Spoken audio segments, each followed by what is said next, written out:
भैया मेरे राखी के बंधन को निभाना। भैया नमस्ते। ये क्या कर रहे हो आप? रक्षाबंधन ना पूरे 1 महीने बाद है और आप अभी से राखी बांध रहे हो, क्यों? हमें भी पता है दीदी कि रक्षाबंधन 1 महीने बाद है। क्या है ना, बहन यहाँ पे मजदूरी करती थी, अब उसका काम खत्म हो गया तो गांव वापस चली गई हमें ये राखी देके, तो बस इसीलिए ये राखी बांध रहे थे हम। अब वैसे तो वो अपने हाथ से ही बांधती, लेकिन उसको भी याद नहीं था वो हमारे लिए राखी ली है। जब ट्रेन में बैठाने गए, ट्रेन छूटने वाला था, जब याद आया उसको तो हमको जैसे तैसे राखी पकड़ा दी, तो इसलिए अपने ही हाथ से बांध रहे थे। पर भैया त्योहारों में तो सबकी छुट्टी होती है ना, और अगर चलो वो चली भी गई थी तो आप चले जाते रक्षाबंधन में उसके पास, तब बंधवा लेते राखी। मैडम जी, त्योहार आप जैसे लोगों का होता है, बड़े लोगों की नज़रों में हमारे लिए तो कोई त्योहार ही नहीं है। ये क्या बोल रहे हो भैया आप? ऐसी कौन सी किताब है जिसमें ये सब लिखा हुआ है कि जो सिक्योरिटी गार्ड होते हैं या जो मजदूर होते हैं वो त्योहार नहीं सेलिब्रेट कर सकते, सिर्फ हम जैसे लोगों के लिए त्योहार बने हैं? ऐसा तो कुछ भी नहीं है ना भैया, आपको भी तो छुट्टी पड़ेगी। अच्छा ठीक है, आपसे जो सवाल पूछेंगे उसका जवाब दे देंगे आप? हाँ पूछिए। आप हफ्ते में कितने दिन काम करते हैं? मैं हफ्ते में 6 दिन काम करती हूँ। मगर हफ्ते में तो 7 दिन होते हैं ना। तो भैया 1 दिन तो छुट्टी का होता है ना। बस यही फ़र्क होता है मैडम, आप जैसे लोगों में और हम जैसे छोटे लोगों में।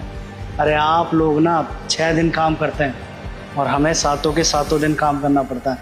आप लोगों का ड्यूटी 6 घंटे का होता है, लेकिन हमारा ड्यूटी पूरे 12 घंटे का होता है।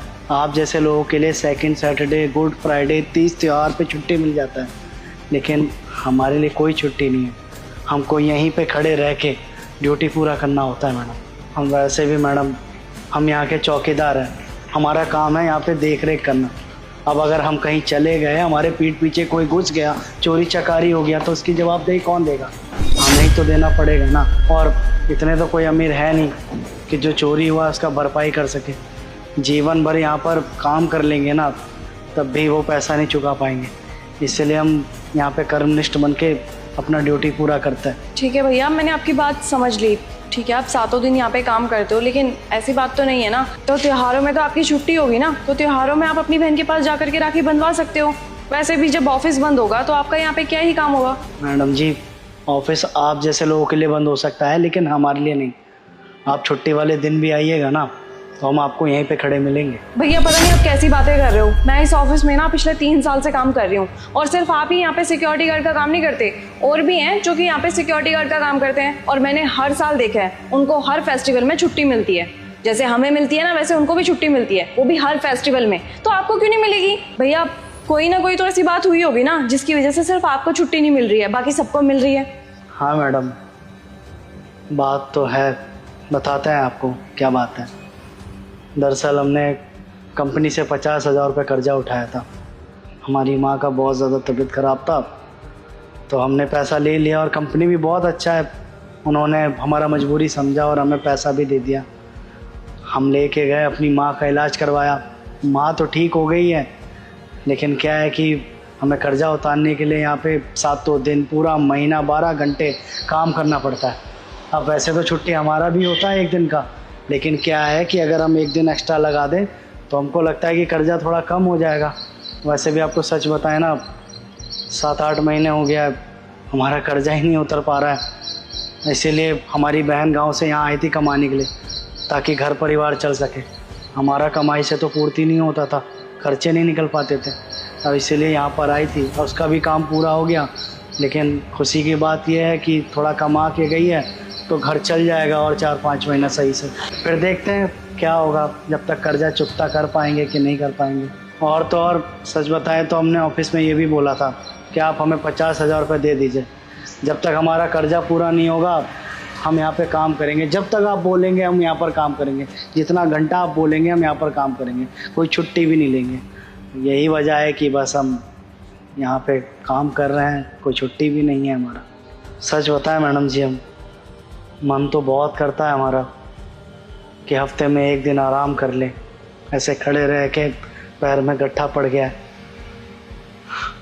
हमारा भी मन करता है कि 30 त्यौहार पे अपने घर जाए, अपनी माँ को, अपनी बहनों को नया नया कपड़ा दें, लेकिन क्या करें, मजबूर है, नहीं जा पाते। कष्ट कुछ ही दिन का है, फिर तो कर्जा चुकता हो ही जाएगा। बस यही सोच के मन शांत कर लेते हैं और अपना काम करने लग जाते हैं।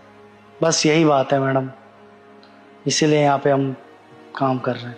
अच्छा भैया, ये बात थी, तभी आप अपनी बहन की दी हुई राखी अभी बांध रहे थे। वैसे भैया कितने रुपए और बकाया है आपके ऊपर कंपनी का? वैसे तो हमें याद नहीं है, इतना हिसाब किताब तो किए नहीं है, लेकिन हाँ कम से कम 30,000 रुपया तो बकाया होगा ही अभी हम पे।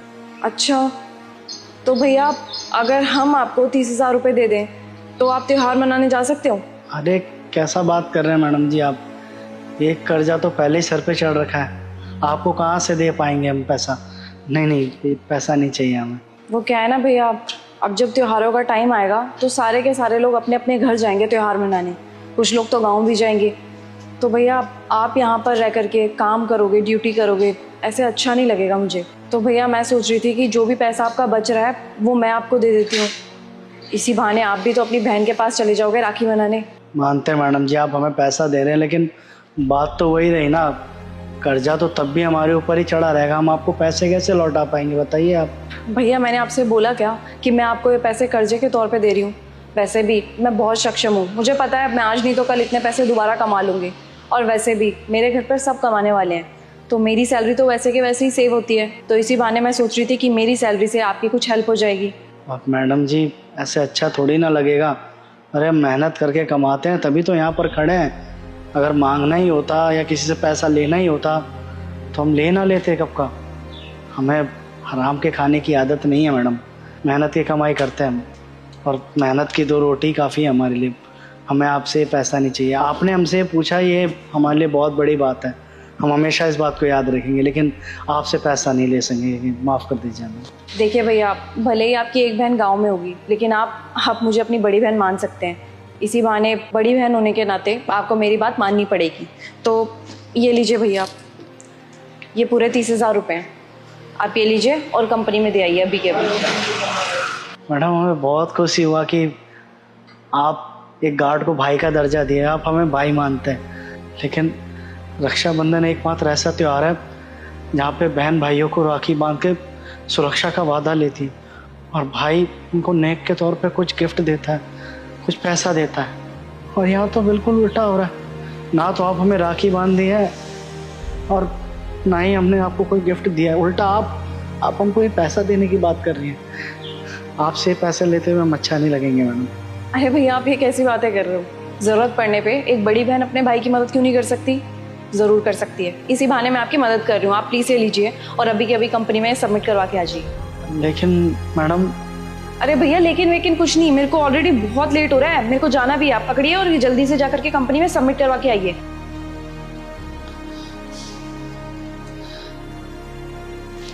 बहुत बहुत धन्यवाद मैडम। अरे भैया धन्यवाद से काम नहीं चलेगा, जब आप राखी बंधवाने के लिए गांव में जाओगे ना, उससे पहले आपको मेरे पास आना पड़ेगा, मेरे से राखी बंधवानी पड़ेगी पहले। समझ में आया आपको? जी मैडम। मैडम नहीं, बहन हूँ आज से मैं आपकी।